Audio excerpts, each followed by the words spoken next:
Alhamdulillah, program Titian Barokah paket 8 gratis 1, paket ekonomis 12 hari plus taif. Jadi 8 orang yang berangkat gratis 1 orang. Paket ekonomis booking sekarang, 1 kamar isi 4 orang itu disebut quad, 1 kamar isi 3 orang disebut triple, dan 1 kamar isi 2 orang disebut double. Itu ada harga-harganya guys. Harga tersebut sudah termasuk tiket pesawat, tour leader, mutawif, handling airport, visa umroh, perlengkapan umroh, air zam-zam, city tour, Makkah dan Madinah, makan full board, dan lain-lain. Segera hubungi kita di nomor yang tercantum di sini. Segera hubungi kami agar dapat umroh yang barokah, aman dan terpercaya. Assalamualaikum warahmatullahi wabarakatuh. Welcome back, selamat datang lagi di channel Bapak Aldo bersama gua Bapak Aldo, YouTuber rakyat biasa yang tetap sehat dan jangan lupa ngopi. Bismillahirrahmanirrahim.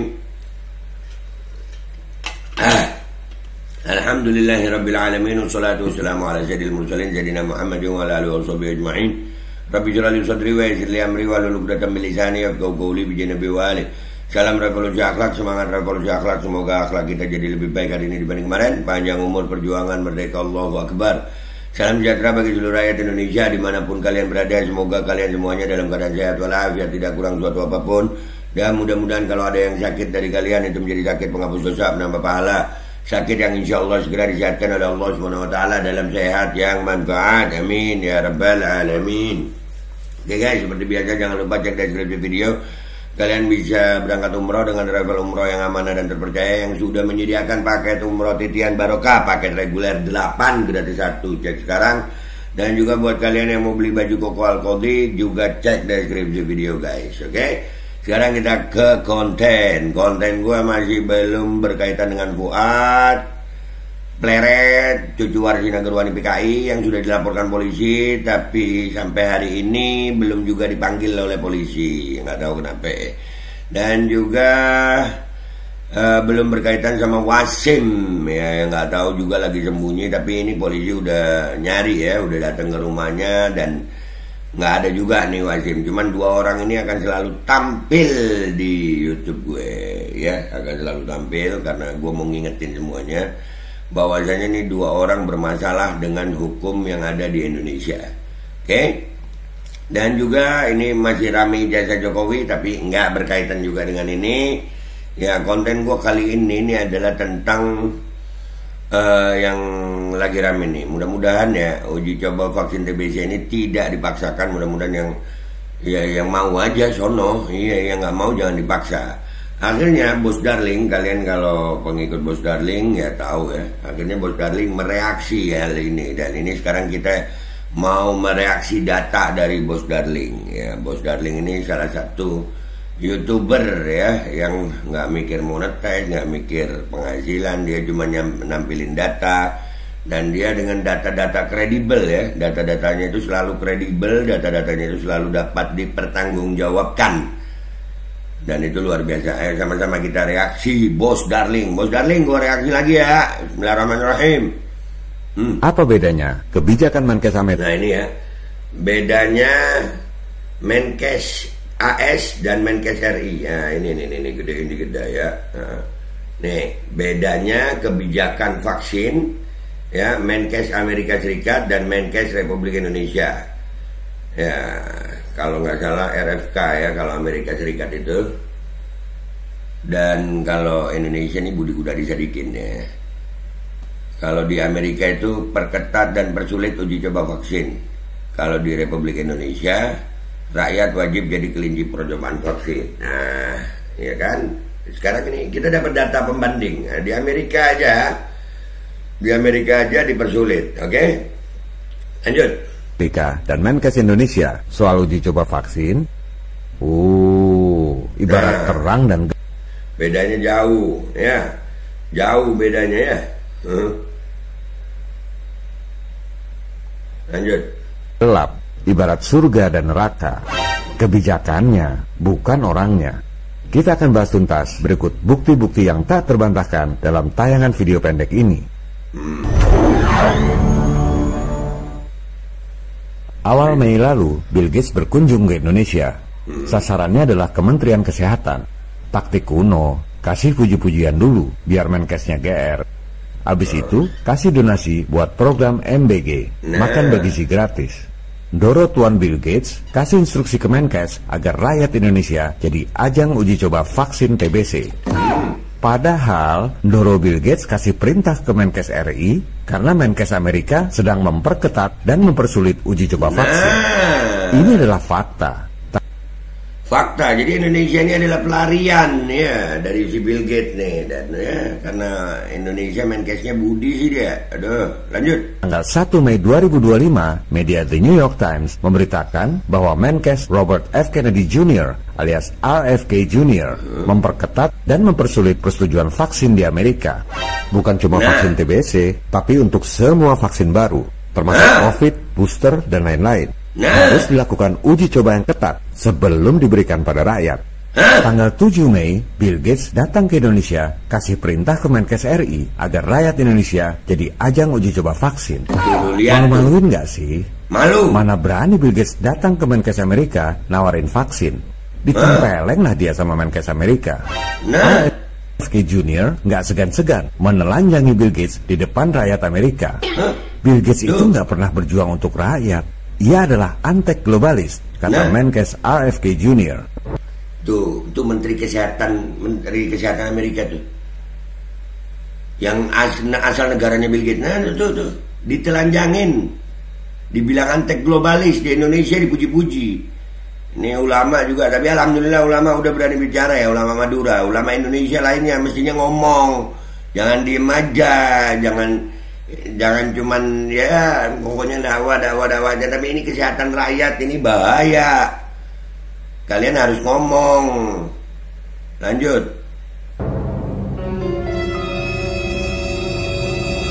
Nah, Bill Gates tak pernah berjuang untuk rakyat, ya adalah anti globalis yang bertentangan dengan kepentingan rakyat. Menkes RFK Junior. Kan benar. Lanjut. Halo, para pejabat di Indonesia, para dosen, para awak media, wake up. Janganlah bermental seperti orang jajahan, dikit-dikit silo sama orang kaya. Bill Gates itu oleh Menkes Amerika dianggap musuh rakyat, membawa kepentingan globalis yang bertentangan dengan kepentingan rakyat Amerika. Masa di sini pada jilat sepatu antek globalis? Bill Gates nggak peduli sama rakyat Amerika, apalagi sama rakyat Indonesia. Di Amerika nggak laku itu Bill Gates, antek. Benar-benar beritanya tuh, Bill Gates itu kan anti globalis tuh. Menkes RFK, Bill Gates harus diperiksa terkait tindak kriminal di masa COVID. Mamam, gua bener. Waktu COVID, gua bener. No, penjilat-penjilat Bill Gates, mamam itu. Lanjut. Globalis, SPG, Illuminati, urusan vaksin. Dan berani berkorban nyawa. Keluarga Kennedy dikenal sebagai aktivis yang idealis dan berani berkorban nyawa untuk sesuatu yang mereka percaya dan perjuangkan.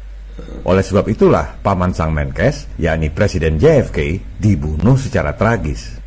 Ayah sang Menkes, Senator dan Jaksa Agung RFK Senior, juga dibunuh secara tragis. Kematian tragis ayah dan pamannya itu membuat RFK Jr. menyadari bahwa ada kekuatan yang jauh lebih besar dari Presiden dan Jaksa Agung negara adikuasa. Kekuatan globalis yang sama yang menguasai berbagai industri seperti bisnis militer, bisnis media, sehingga bisa menggiring opini rakyat sedunia, dan tentu saja bisnis industri farmasi. Nggak ada media mainstream yang memberitakan bahwa industri farmasi dunia itu pendapatannya 11.200 triliun rupiah. 1,5 kali dari total utang Republik Indonesia dari tahun 45 sampai 2025. Mereka... Tuh, dibongkar datanya. Jadi ini murni bisnis. Nggak mungkin lah Bill Gates datang ke Indonesia nih, mau ngasih 2,6 T terus nggak ada untung. Ya itu orang-orangnya Bill Gates itu, pegawai-pegawainya Bill Gates kayak Menkes itu ya, patut diduga 2,6 T. Sama itu orang-orang dinas kesehatan yang ngomong tiba-tiba udah ada berapa ratus RW yang kena waspada TBC. Alah, bullshit lah. Duit yang ngomong ya. Lanjut. Dapatkan hanya dalam 1 tahun. Itu baru obat dari resep, retail, dan lain-lain. Sementara di luar itu, pendapatan dari vaksin COVID di tahun yang sama, 2024, 16.500 triliun rupiah. Jauh lebih besar dari pendapatan resep dan retail. 2 kali lebih besar dari total utang Republik Indonesia dari tahun 45 selama 80 tahun. Mereka dapatkan hanya dalam 1 tahun saja. Oleh sebab itu, ada 16.500 triliun alasan bagi para elit farmasi untuk korup. Ada 16.500 triliun alasan untuk berbohong soal penyakit dan pandemi. Bohong. Alasannya itu banyak. Segitu duitnya, guys. Kalian itu makanya kalau dikasih tahu itu nurut. Ini untung Bos Darling udah ngereaksi lagi. Enak datanya dia nih. Datanya dia nih, gue berani ngangkat karena memang datanya kredibel. Datanya memang bisa dipertanggungjawabkan. Jadi kalian sekarang masih nggak mau sadar. Itu semua bisnis. Mereka ngomong A, I, U, A, U, ini bahaya. Jualan obat. Gitu, makanya Menkes kita karena kayak sales. Nanti lingkar pinggang yang lebih dari 34, lebih cepat menghadapi lahir PA. Lanjut. Sekelas keluarga Kennedy, RFK Jr. banyak dapat info-info intelijen yang kita nggak pernah dengar. Info-infonya sangat detail, menyangkut kejadiannya, orang-orangnya, perbuatannya, dan lain-lain. Makanya waktu dia tulis buku bestseller menelanjangi korupnya Anthony Fauci, Bill Gates, dan raksasa farmasi, RFK dengan berani menuding bahwa Bill Gates membunuh anak-anak lewat vaksin. Bukan asal ngomong seperti badut panci di Indonesia. RFK ini nulis buku berikut bukti-buktinya secara detail dan jadi bestseller di Amazon, New York Times, Wall Street Journal, dan USA Today. Kelas dunia, bos. Iya, bos. Kelihatannya cuma Menkes di Indonesia yang menganggap Bill Gates adalah pahlawan kemanusiaan, pahlawan pembela rakyat. Sementara Menkes di negaranya sendiri mengatakan bahwa Bill Gates adalah kriminal yang membunuh anak-anak lewat vaksin. Dan faktanya, Bill Gates nggak bisa membantah atau menggugat balik, karena akan makin hancur dia ditelanjangi di pengadilan. Berikut adalah artikel di mana para ahli dari WHO menjelaskan bahwa vaksin TBC sudah 100 tahun dikembangkan, belum berhasil juga, dan harus uji coba terus. Halo, ini sudah 100 tahun vaksin TBC nggak kelar-kelar juga. Menurut expert WHO sendiri, memang vaksin itu butuh waktu puluhan tahun buat berhasil. Berarti vaksin COVID yang kemarin seolah-olah instan itu tipu dong. Kan harusnya butuh waktu puluhan tahun. Nah, tuh, rasain lu kena tipu yang kemarin kena vaksin COVID. Mamam lu. Verywell Health juga menjelaskan bahwa vaksin TBC digunakan pertama kali tahun 1920-an, 100 tahun yang lalu. 10 tahun kemudian, tahun 1930-an di Jerman, 73 bayi tewas dari 251 anak yang divaksin. Halo, hampir 30% yang divaksin TBC tewas, bayi pula. Ini bahkan jadi kasus kriminal di mana penyelenggaranya dipenjara. Dan ini mengakibatkan timbulnya ketidakpercayaan pada vaksin. Jadi ketidakpercayaan itu ada sebabnya, cuma nggak diberitakan oleh media, nggak diajarkan di sekolah, dan nggak diumumkan oleh Kementerian Kesehatan. Tapi disampaikan sama YouTuber yang insya Allah idealis, kita akan tetap sampaikan. Kalian mau percaya atau kagak terserah kalian, yang penting gue udah nyampein, tugas gue menyampaikan. Seolah-olah vaksin aman aja, no, tuh mamam deh tuh, ini data yang ngomong. Lanjut. Seolah-olah vaksin itu selalu aman. Makanya para globalis nggak mau lagi uji coba di Eropa.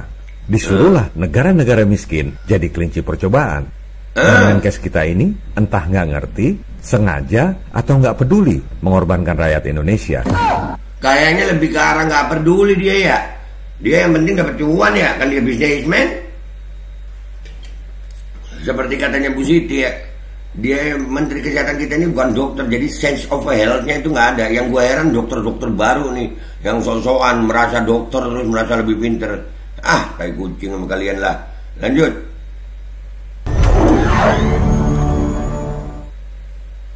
Fakta dan data seberapa besar? Berhenti kenapa? Vaksin. Karena vaksin. Buat teman-teman ya, semua penyakit menular yang pernah menyerang kita secara drastis seperti cacar, COVID itu bisa berhenti karena ada vaksin. Bener nggak omongan Menkes bahwa COVID berhenti karena vaksin? Padahal WHO sendiri bilang vaksin tak akan menghentikan pandemi. Lebih parah lagi, The National Library of Medicine mengatakan vaksin bahkan tak bisa memperlambat evolusi virus SARS-CoV-2. Tuh, makanya jangan goblok jadi rakyat. Denger aja lu Budi ngomong. Nih dibongkar datanya. Aduh. Lanjut. Berarti omongan bahwa pandemi berhenti karena vaksin ngawur dong. Ngawur. Bertentangan dengan omongan bos-bos kesehatannya sendiri. Ngawur. Ini baru pemanasan. Sekalian kita bongkar. Bongkar buka bos. Data COVID di WHO, kitab sucinya para ahli kesehatan. Indonesia katanya 75% penduduknya divaksin. Yang tercatat di sertifikat. Soal divaksin benar apa enggak ya kita nggak tahu. Nah benar. Kita ambil yang paling rendah tingkat vaksinasinya. Papua Nugini dan Yaman. Masing-masing cuma 4% penduduk yang divaksin. Itu sudah yang paling rendah. Kita catat ya, menurut WHO, Indonesia 75% penduduk divaksin. Papua Nugini dan Yaman masing-masing cuma 4% penduduk. Anda bandingkan dengan data dari Worldometer yang mengutip dari PBB Geoskim. Indonesia yang 75% penduduknya katanya divaksin, tingkat kematian COVID-nya 581 orang per 1 juta penduduk. Sementara Papua Nugini dan Yaman yang masing-masing cuma 4% penduduknya divaksin, tingkat kematian COVID-nya masing-masing 72 dan 69 orang per 1 juta penduduk. Terus buat apa divaksin? Buat memperkaya industri farmasi doang kan jadinya. Faktanya yang nggak divaksin tingkat kematian COVID-nya lebih rendah. Tingkat kematian COVID di Indonesia 8 kali lebih banyak atau 800% dari tingkat kematian COVID di negara-negara yang hampir tidak divaksin. Berarti statement Menkes bahwa COVID berhenti karena vaksin double skakmat dong ngawurnya. Tidak sesuai fakta dan data. Itu kalau pakai bahasa kita di pondok pesantren, bos, tolol murokap. Yang lebih tolol murokap lagi itu orang-orang yang percaya Menkes. Bongkar bos. Dan saya belum selesai main catur. Betul, gas cok bos. Silakan Anda buka data dari The World Bank Group. Death rate crude per 1000 penduduk. Crude itu artinya mentah. Data asli tanpa dibedakan umur, gender, penyebab kematian, dan lain-lain. Semua jadi satu. Anda lihat di masa puncak COVID tahun 2021, tingkat kematian dunia 8,7 orang per 1000 penduduk. Kalau kita tarik ke belakang, sama aja dengan tingkat kematian tahun 1998, 8,7 orang per 1000 penduduk.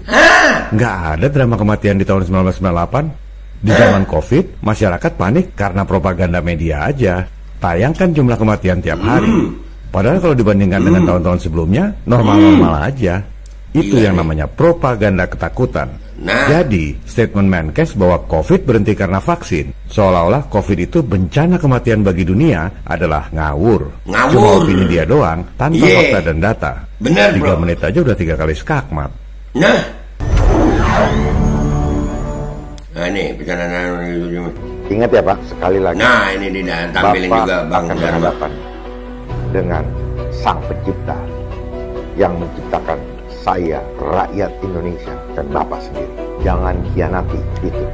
Dan saya siap untuk berdiskusi terbuka dengan Bapak Budi Gunadi. Hanya ada satu sikap terhadap program Menkes ini, tolak uji coba vaksin TBC. Apa pantasnya Menkes memasukkan Indonesia sebagai negara-negara miskin penerima uji coba vaksin bersama Afrika Selatan, Kenya, Zambia, dan Malawi, supaya hasilnya nanti bisa digunakan oleh negara-negara kaya dan maju. Ini adalah kebodohan yang luar biasa. Betul. Negara-negara tetangga kita, Singapura, Malaysia, Thailand, Filipina, bahkan Papua Nugini, gak ada yang sebodoh itu. Buat apa? Supaya dapat pujian dari majikannya, Bill Gates, yang oleh Menkes Amerika dianggap membunuh anak-anak lewat vaksin dan harus diselidiki tindak kriminalnya terkait COVID. Sebarkan video ini pada pemerintah, DPR, awak media, dan saudara-saudara kita tercinta untuk membangkitkan kesadaran serta mencerdaskan kehidupan bangsa. Siap, bos. Rakyat akan bersatu, termasuk turun ke jalan untuk melawan dan menentang kebijakan cari muka pada asing dengan mengorbankan kesehatan dan jiwa rakyat. Siap, Viva bos. Republik Indonesia. Viva. Salam People Power. Salam People Power, bos. Apa bedanya? Ya, salam People Power. Jadi lu ditelanjangin bener sama Bos Darling. Makanya sampai COVID kemarin mereka ini merasa kalau nyampein informasi nggak ada yang mau bantah gitu. Kita dulu waktu COVID kita ngebantah itu dengan data-data. Dia nggak berani nemuin si Budi Gunadisadikin nih. Nggak berani. Sekarang lagi mana berani dia. Jelas-jelas bahwasannya Bill Gates ini mau uji coba. Ini si sales obat nih. Ya Budi Gunadisadikin ini sales vaksin nih kayaknya. Metode kalian udah lama. Habis ini banyak yang sakit karena apa? Coba perhatikan langit kalian. Perhatikan langit kalian. Apa yang tersebar di langit kalian? Kalau kalian ngelihat ada pesawat bawa asap banyak, daya itu dah. Nanti tiba-tiba, oh banyak dibilang TBC, tai kucing. Rakyat yang cerdas, kalian yang cerdas. Kalian itu ketakutan. Kalian itu ketakutan karena kalian kurang data, minim data. Kalian ikuti channel Bos Darling nih. Insya Allah data-datanya kredibel. Jangan jadi ketakutan. Ketakutan itu separuh penyakit sudah. Lu takut pikiran udah jadi penyakit lu. Begitu. Ayolah salam people power, kita lawan ini. Nggak ada deh itu. Tolak uji coba vaksin TBC Bill Gates. Gua Babel Ado, YouTuber rakyat biasa, pamit dulu. Sampai jumpa di konten gua berikutnya. Wabillahi taufiq wal hidayah. Wassalamualaikum warahmatullahi wabarakatuh. Wah, sales vaksin ternyata main case kita ya. Begitu ya. Alkodi kembali hadir. Baju koko kesayangan Anda kini sudah tersedia kembali. Untuk pemesanan hubungi nomor di atas. Dengan desain yang semakin modern dan bahan yang semakin nyaman. Alkodi siap menemani ibadah dan aktivitas sehari-hari Anda. Dapatkan koleksi terbaru Alkodi sekarang juga.